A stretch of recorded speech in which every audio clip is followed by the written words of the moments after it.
Hello and welcome to the Humble Seer. So, I did a reading on Charles, who's now king over there in the UK, and it's an interesting read. You know, he is just going to be awful. I think I titled it something like that. Anyway, I want to do a reading on Prince, well, Diana and Princess Diana and Charles. I just want to do a reading because I'm curious. And I mean, we saw a lot of things out in the open about them, right? And Charles, I'm hearing she bullied him. She bullied him. All right, I'm going to do the traditional, but not for, it wasn't, she bullied him. Let's just leave it there. I'm going to do the traditional Humble Seer reading for, this person and their significant other. So the first card will be how the overall relationship, okay, which we think we know.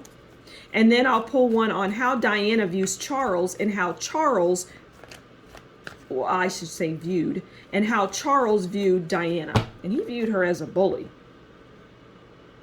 Her outwardly coyness was kind of a cover, okay?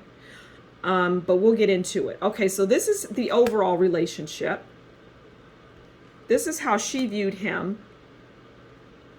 And this is how he viewed her. And I'm hearing, I know it's going to be tough for people to believe, but I'm hearing poor Charles as it relates to Diana because she gave it to him.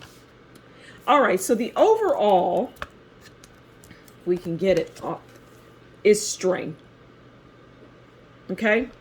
The overall relationship was strength. It was about bravery. And tolerance. I'm going to say bravery and tolerance. That relationship. Now, hopefully I'll get more on that. But as of right now, it's just there was a whole lot of need for strength in this. And it was because they were in the public eye. They didn't want to be together. Now, please don't think that Charles was the only one out there hitting it with somebody else. He wasn't. She was too. It was a marriage made for, I did a reading on John Travolta and Kelly Preston, and it was, I think I titled it something about along the lines of a marriage made for television. And this is no different. And I also did one on Prince Harry and, the other prince that's next in line, the older one. I don't even know these people's names, to be honest, but he's married to Kate Middleton. So that, whatever that prince is, okay, it's the same with them. It's like, it's all in the family. Go listen to that one. Okay, so it's strength. There's strength needed because they're being looked at in a way that isn't realistic. I mean, all of that is for show, the wedding and all of that. It's a money generator and it moves the people in that country. And it's designed to pull at your heartstrings, make you feel in a loving way, lovingly looking at these people when these people are ruling over you and doing things that aren't the greatest. And some people might think, well, somebody left a message about Charles. I said he's the leader, and they were like, well, there's a monarchy. There is a monarchy, but there's parliament and all of that. Let me tell you something. That doesn't matter. They are ruling, okay? Full stop. You can argue that and suggest that it's different. It is not. These people have power over things that you don't know about.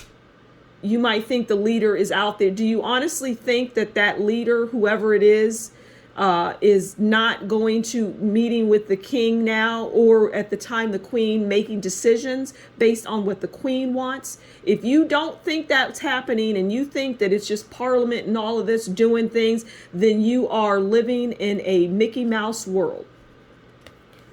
Now, she viewed Charles as the emperor.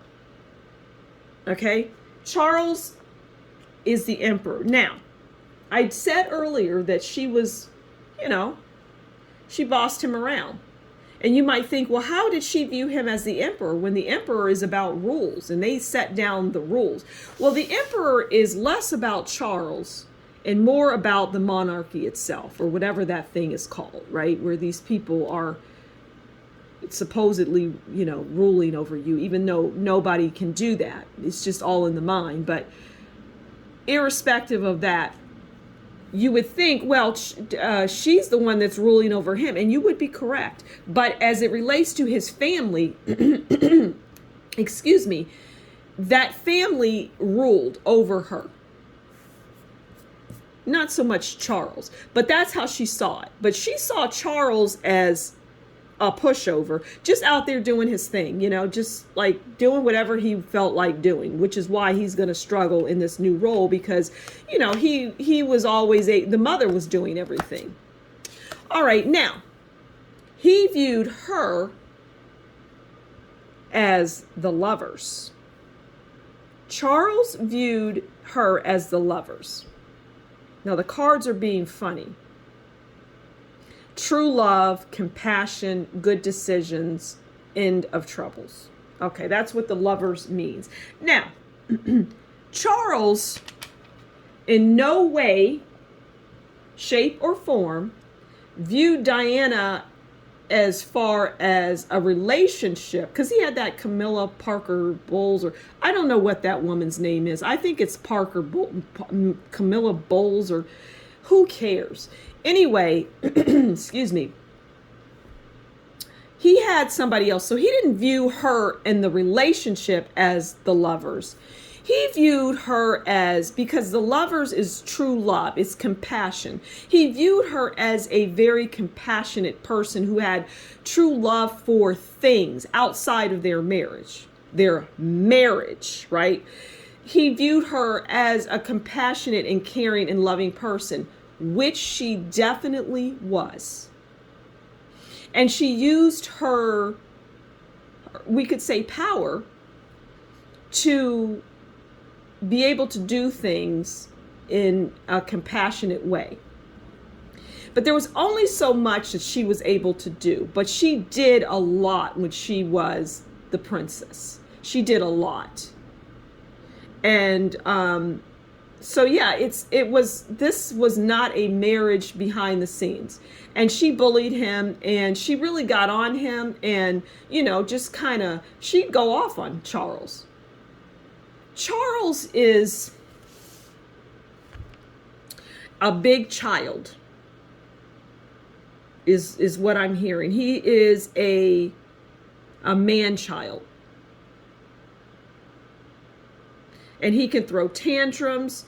He can get his way, and she wasn't having any of that. But his Camilla Bowles would do whatever, if he, whatever he wanted her to do. She was more for him, basically. It's not just about she would do whatever. It's just, there was a love there. There was true love with Charles and Camilla. Or I don't know if that's the woman's name, but the woman that he's with now, that I guess is Queen. I don't know how that works, but the woman that he's married to now, they are meant to be together. That is the love of his life, and he is the love of her life. That is his person, period. And they were always together. They went through that wedding, and the day of that wedding, Charles was in the bed with Camilla after that. I mean, he was not thinking about Diana and how everybody thought she was beautiful. He didn't care. He loved what he loved. And that was the woman that he's with. He loves her ridiculously. Some men just really love their spouses, or their, I don't see him cheating and things like that. I just see that as his love of his life to this day. So it's an interesting dynamic. There was arguing and fussing and fighting, and she would go off on him and really just kind of demean him and make him feel small, is what I'm hearing, what I'm seeing. Because she didn't want to be in there either. And she just got tired of him. They were not at all compatible, and it was all for show. And she brought those kids into the world because that's what she was supposed to do. And that's it. That's their story. So I'm going to leave it there. There's not much else to say. Thank you so much for stopping by the Humble Seer. Please do consider liking, sharing, subscribing, and leave a comment below and tell me what you think. And if you really like what I do, consider buying me a coffee. Until next time, you take good care, and we will talk again soon. Bye.